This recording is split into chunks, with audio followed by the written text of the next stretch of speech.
What's up, Jefferson? This is Mr. Hepler live in 6th hour. Now, we're working on a paraphrase right now of a certain article. And what I've got at the top of the screen is the original. Here's what we got from the internet. We're working on an article on poverty. What does poverty look like in the United States? That's a really important question. If you travel to India, the poverty is absolute.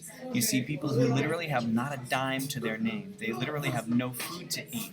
It's a little bit more complicated in America because even though the welfare system is not very good, we don't actually have mass starvation. So poverty in America is relative, and it's about a lack of basic necessities and a lack of security.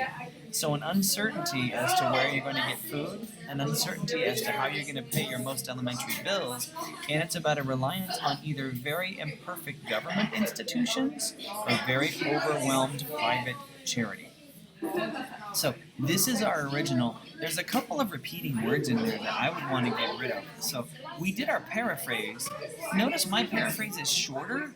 I always look for ways to get rid of extra words so you can say more instead of having these big, long, clunky sentences.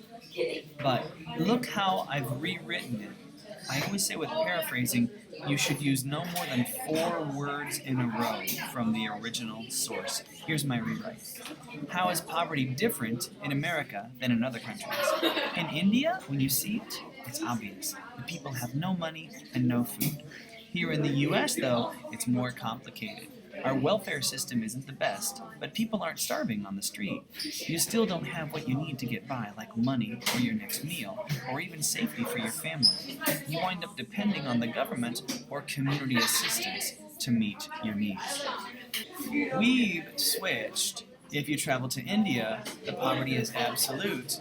In India, when you see it, it's obvious. If you come across a word that you know what it means, or sometimes if you don't know what it means, can you phrase it in a different way? Can you put it in more kid-friendly language? Because we're in middle school, right? Don't be afraid to write in a way that your friends will understand. The next part. You see people who literally have not a dime to their name. They literally have no food to eat. We have 2 literalities. I would get rid of those. What did I change that to? 1 sentence. The people have no money and no food. So I've really cut that down. The next one from the source, even though the welfare system's not very good, we don't have mass starvation.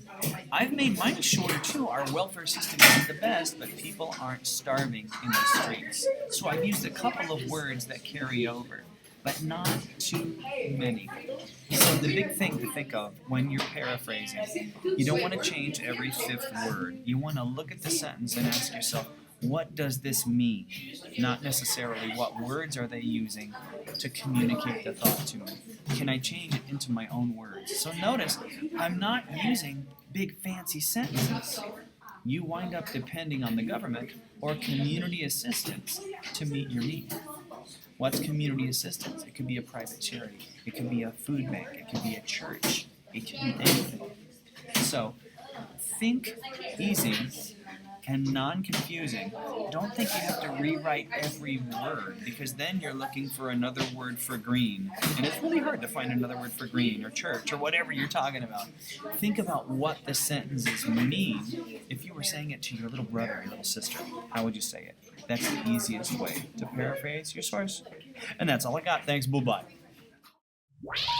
Please hang up and try again.